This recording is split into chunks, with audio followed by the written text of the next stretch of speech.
جب تک جیوں میں آقا کوئی غم نہ پاس آئے، کوئی غم نہ پاس آئے۔ اے ایمان والو، کافروں کو دوست نہ بناؤ مسلمانوں کے سوا۔ کیا یہ چاہتے ہو کہ اپنے اوپر اللہ کے لیے صریح محبت کر لو؟ بے شک منافق دوزخ کے سب سے نیچے طبقے میں ہیں، اور تو ہرگز ان کا کوئی مددگار نہ پائے گا مگر وہ جنہوں نے توبہ کی اور سنورے اور اللہ کی رسی مضبوطی سے تھام لی اور اپنا دین خالص اللہ کے لیے کر لیا، تو یہ مسلمانوں کے ساتھ ہیں، اور عنقریب اللہ مسلمانوں کو بڑا ثواب دے گا۔ اور اللہ تمہیں عذاب دے کر کیا کرے گا اگر تم حق مانو اور ایمان لاؤ، اور اللہ ہے صلہ دینے والا جاننے والا۔ یہ آیات بینات اور ان کا ترجمہ بات چل رہی تھی منافقین کے سلسلے میں۔ اس سے پہلی والی آیتیں جو نفاق اور منافقت کی علامتیں بیان کی ہیں، اب یہاں سے ایمان والوں کو خطاب ہو رہا ہے، ایمان والوں کو بیان کیا جا رہا ہے۔ دیکھو اے ایمان والوں، منافقین کی یہ عادتیں ہیں، یہ خصلتیں ہیں۔ ان میں سے پہلی چیز تو اللہ نے فرمایا اتخذون الکافرین اولیاء من دون المؤمنین، کہ وہ کافروں کو اپنا دوست بناتے ہیں مسلمانوں کو چھوڑ کر کے۔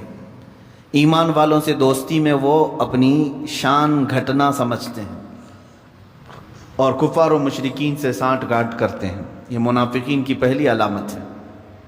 دوسری چیز یہ ہے، اللہ نے فرمایا کہ یہ کفار و مشرکین کے پاس عزت طلب کرنے کے لیے جاتے ہیں۔ وہاں جاتے کس لیے ہیں؟ کہ ہماری تھوڑی سی عزت بڑھ جائے، اور اللہ تعالیٰ نے فرمایا عزت تو سب اللہ کے پاس ہے۔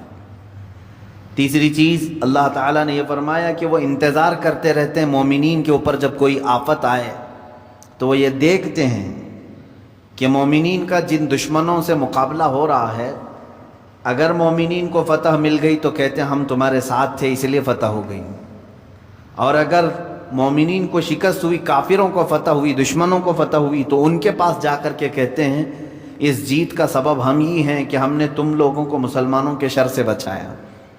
ادھر جا کر کے یہ بات کرتے ہیں۔ منافقین کی یہ بھی علامت ہے۔ اور اللہ تعالیٰ نے یہ بھی فرمایا کہ منافق اللہ کو دھوکہ دینے کی کوشش کرتے ہیں جبکہ وہ خود اپنے آپ کو دھوکہ دے رہے ہیں۔ ان کی علامت یہ بھی ہے کہ جب نماز کو کھڑے ہوتے ہیں تو سستی اور کاہلی سے کھڑے ہوتے ہیں، بے دلی سے کھڑے ہوتے ہیں، عبادت میں ان کا دل نہیں لگتا۔ یہ منافقین کی علامتیں ہیں۔ دھوکہ دینے کی کوشش کر رہے ہیں اللہ تعالیٰ کو۔ زکوٰۃ دے رہے ہیں تو اس میں ہیلے بہانے کر جاتے ہیں، چھپا لے جاتے ہیں، کچھ بچا لے جاتے ہیں۔ اللہ کو دھوکہ دینے کی کوشش کر رہے ہیں جو قادر حی و قیوم ہے، جو ایک لمحے کے لیے بھی تمہارے کسی عمل سے غافل نہیں، اسے دھوکہ دینے کی کوشش کرتے ہیں منافقین۔ یہ سب علامتیں ہو جانے کے بعد اللہ عز و جل نے اب ایمان والوں سے فرمایا یا ایھا الذین آمنو۔ یہاں سے جو آیتیں ہیں اب تمہارے خطاب پر ہیں، ایمان والوں کو خطاب ہے۔ اس میں رب تعالیٰ نے ان تمام چیزوں سے بچنے کا آرڈر دیا۔ اے ایمان والو، کافروں کو دوست نہ بناؤ مسلمانوں کے سوا۔ لا تتخذوا الکافرین اولیاء من دون المؤمنین۔ اس مسئلے کی وضاحت میں کر دوں، کیا مسلمان کا نان مسلم کے ساتھ دوستی کرنا ناجائز ہے؟ دوستی کر سکتا ہے کہ نہیں کر سکتا ہے؟ مسائل بھی ہیں اس پر۔ یہاں کون سے دوست بنانے کی ممانعت آئی ہے؟ دوست جو ہے کئی معنی میں ہیں۔ آپ کا پڑوسی ہونے کے اعتبار سے دوست ہے، کبھی آپ کا بزنس کا تعلق ہونے کے اعتبار سے دوست ہے، کبھی آپ ہم کلاس ہیں، اسٹوڈنٹ ہیں سیم، اس اعتبار سے دوست ہے، کبھی کلیگ ہے، اس اعتبار سے دوست ہے۔ لیکن دوست جس معنی میں قرآن نے کہا ہے وہ ہمراز کو کہتے ہیں۔ ہمارے راز اس کو بتائے جائیں، ان کے راز ہمیں معلوم ہوں، اس دوستی کے لیے منع کیا گیا ہے۔ ہاں، اسلام نے غیر مسلموں سے کلی طور پر دوستی کو منع نہیں کیا۔ تم تعلقات رکھ سکتے ہو، فرق دو چیزوں کا ہمیشہ یاد رکھنا، ایک موالات ہے، ایک معاملات ہے۔ مثال کے طور پر میرے آپ سے موالات، یعنی محبت ہے، قلبی تعلق ہے، اس لیے کہ میں جس نبی کا کلمہ پڑھتا ہوں آپ بھی اسی نبی کا کلمہ پڑھتے ہیں، میرے لیے عزیز بھائیوں کی طرح ہے، یہ ہماری دینی محبت ہوتی ہے۔ اور اس میں ہوتا یہ ہے کہ تمہارے گھر میں عید آئی میں چلا آیا، میرے گھر میں عید آئی تم چلے آئے، ایک دوسرے کے سکھ دکھ میں ہم آنا جانا یہ سب باقی رہتے ہیں، یہ موالات میں سے ہے، دینی محبت کرنا، میں تمہاری فکر میں لگا رہا ہوں آپ میری فکر میں لگے رہے، خیر خواہی ایک دوسرے کی کرنا، یہ موالات ہے۔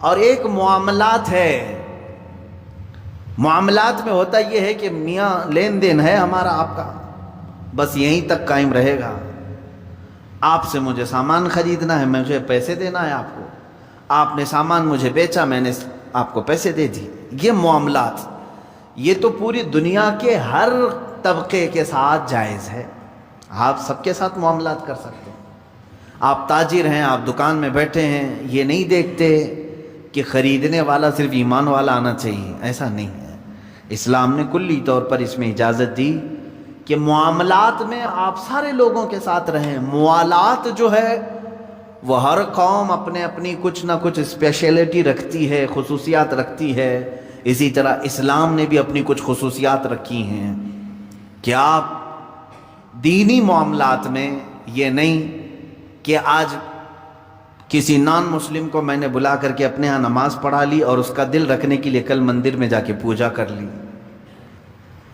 یہ ہو گئے موالات، یہ دینی محبتیں ہو گئی۔ ہاں کبھی کوئی نان مسلم تمہارے ساتھ آیا رمضان کا افطار کرنے کے لیے، تم اس کو دینی دعوت میں شریک کیا، یہ دین کا معاملہ تھا، وہ آ گیا تمہارا دل رکھنے کا اور تم اس کا دل رکھنے کے لیے اس کے دینی شعار میں شرکت کیا، تو یہ کہتے ہیں یہ دینی معاملات۔ دینی معاملات میں اسلام کہتا ہے کہ تمہاری اپنی ایک آئیڈینٹیٹی ہے، تم اپنے ساتھ میں خصوصیت پیدا کرو،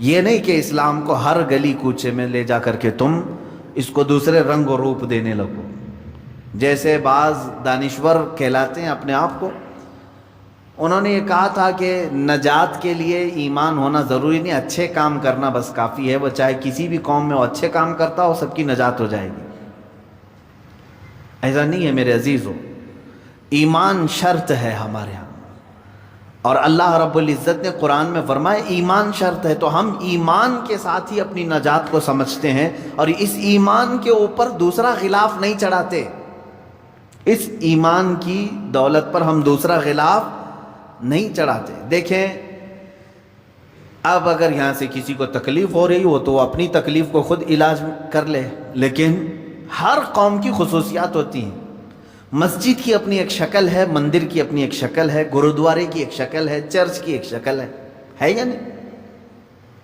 دینی معاملات میں سب کی ایک آئیڈینٹیٹی ہے، لباس میں بھی بہت سارے لوگوں کا فرق ہے، ہم اسلامی اعتبار سے جبہ قبہ ٹوپی اور امامہ شریف زیب تن کرتے ہیں، پنڈت کبھی کبھار جو سنیاسی ہوں یوگی ہوں وہ بنا سلے ہوئے 2 کپڑوں میں رہتے ہیں، جو عیسائی پاپ ہے وہ بھی ایک لانگ سوٹ میں رہتا ہے، گرودوارے میں وہ بھی ایک بڑی پگڑی کے ساتھ، اور ان کا اپنا ایک لباس ہے، ایک شعار ہے، سب کی اپنی اپنی ایک خصوصیات ہے یا نہیں ہے؟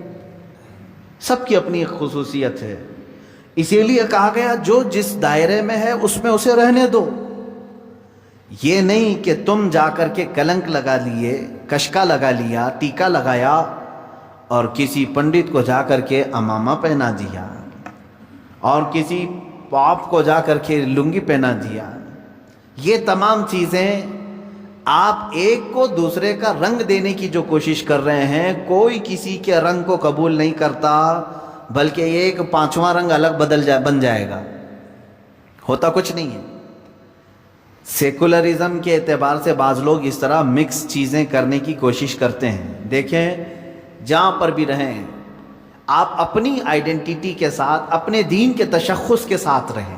میں خود شریک ہوا ہوں بہت سارے سرو سمیلن پروگراموں میں جہاں پر ہر دھرم کے لوگ آتے ہیں، تو یہ ضروری نہیں ہے کہ میں اپنے دین کو چھوڑ کر کے دوسرے دین کی بات کروں، میں وہاں پر ایک ترجمان بن کر کے گیا ہوں تو مجھے چاہیے کہ میں اپنے دین پر قائم رہوں اور میں اپنے دین کی نمائندگی کروں۔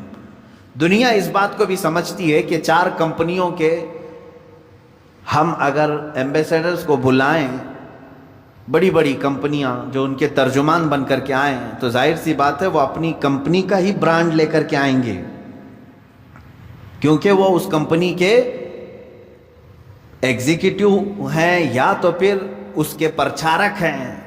وہ اپنی کمپنی کا پروڈکٹ لے کر کے آپ کے سامنے آئیں گے۔ سیمسنگ والا آیا ہے، ایپل والا آیا ہے، اور دیگر کمپنیوں والے کھڑے ہیں۔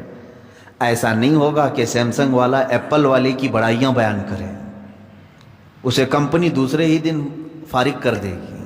تجھے بھیجا تھا ہم اپنا ایمبیسڈر بنا کر کے، تو گا رہا ہے کسی اور کی۔ ایپل والا اپنے برانڈ کو لے کر کے آئے اور پھر کہے میاں کیا کہنا ہے سیمسنگ کی، ایپل والا اسے فارغ کرے گا کہ نہیں کرے گا؟ تجھے میرے کمپنی کی بات کرنے کے لیے بھیجا گیا ہے، تو میری کمپنی کی بات کر۔ دنیا بھی اس اصول کو سمجھتی ہے۔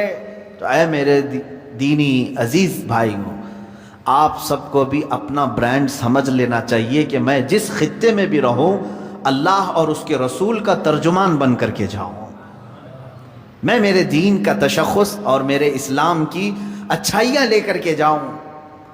دیگر ادیان پر مجھے حملہ کرنا نہیں ہے، میں دوسرے مذاہب پر حملہ کرنے کی بات نہیں کرتا، نہ ہی میں ان کی خرابیاں بیان کرنے بیٹھا ہوں۔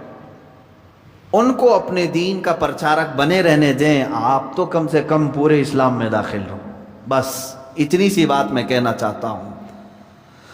اب یہاں پر ایمان والوں کو اللہ تعالیٰ نے جو فرمایا ہے کہ تم دوسروں سے دوستی نہ کرو، اس دوستی کا مطلب ہی یہ ہے کہ ایسی چیز نہ ہو کہ تمہارے اوپر غلاف ہی دوسرا چڑھ جائے، پتہ ہی نہیں چلے کہ کون سی شکل والا ہے تم۔ اب آج ایسا ہی ہو گیا ہے، ایک مسلمان تختہ مشق بنا ہوا ہے۔ تختہ مشق جانتے ہیں؟ سب لوگ اس پر ٹرائی کرتے ہیں، سارے لوگ آ کر کے اس پر اپنا اپنا ایک ایک رنگ ڈالنے کی کوشش کر رہے ہیں، اور سارے رنگ آ گئے، یہ بیچارہ اپنا ہی رنگ بھول گیا۔ اس کا اپنا کیا تھا؟ کوا چلا ہنس کی چال، اپنی چال بھول گیا۔ اسی طرح سے میں آپ کو بتاؤں، سیکولرزم کے اعتبار سے جو لوگ کوشش کر بھی گئے، سیکولرزم جو ہے سیدھے اس کا ترجمہ اگر آپ مجھ سے پوچھیں گے تو میں کہوں گا منافقت۔ یہ بھی اچھا وہ بھی اچھا، یہ بھی صحیح وہ بھی صحیح، ہم درمیان والے ہیں، اسی کو تو منافقت۔ بہرحال سیکولرزم میں کچھ اچھی چیزیں بھی ہیں، میں ساری چیزوں کی خرابی نہیں کر رہا ہوں۔ جب یہاں ہندوستان میں ہندو تھے اور مسلم تھے تو دیکھیں ایک شخص نے کوشش کی تھی، میں آپ کو بتاتا ہوں، بہت سارے لوگ کہتے ہیں سارے لوگ ایک ہو جائیں ایک ہو جائیں، میں بھی کہتا ہوں ایک ہو جائیں، لیکن تیسرے نہ بن جائیں۔ آپ اپنی آئیڈینٹیٹی ختم کر کے دوسرے کے ساتھ ہونے کی بات نہ کریں، اپنے تشخص کے ساتھ رہیں، اور جتنے آپ کے ساتھ ضم ہو جاتے ہیں بہت اچھی بات ہے۔ کیا رسول پاک صلی اللہ علیہ وسلم نے اتحاد کا نعرہ نہیں لگایا تھا؟ اللہ کے نبی صلی اللہ علیہ وسلم نے سب کو ایک ساتھ ملانے کا حکم نہیں فرمایا تھا؟ حکم فرمایا، لیکن حضور اپنے آپ کو بدل کر ان کی طرح نہیں کیے، بلکہ ساروں کو بدل کر اپنے سانچے میں ڈھالنے کی کوشش کیا۔ یہی اسلام ہے۔ اب بھارت میں، ہندوستان میں ایک مسئلہ ایسا پیش آیا ہے، توجہ سے سنیں، اور بہت سارے لوگوں کو شاید ان کی فکر بدل جائے اس سے۔ ہندو تھے، مسلم تھے، ہندو اپنے ہندوانہ رسم و رواج میں تھے، پوجا میں ہیں، ان کے اپنے تہوار ہیں، ان کے اپنے شعار ہیں۔ مسلمانوں کی اپنی عبادتیں ہیں، ان کی مسجدیں ہیں، ان کے اپنا لباس ہے، ان کے اپنے تہوار ہیں۔ لیکن ایک صاحب آئے، گرو نانک۔ گرو نانک پوری دنیا گھومے ہوئے شخص۔ گرو نانک بغداد میں کئی سال تک چلہ کشی کی۔ گرو نانک کا بہت سارے ملکوں میں دورہ ہوا، ساری چیزوں کو دیکھ کر کے گرو نانک ایک سیکولر شخص تھا، ایک سیکولر آدمی، یعنی ابھی تک کسی دھرم میں، کسی دین میں داخل نہیں۔ اسلام کو بھی خوب پڑھا گرو نانک نے، حضور پاک صلی اللہ تعالیٰ علیہ وسلم کی حدیثیں بھی پڑھی، سنتیں بھی پڑھی،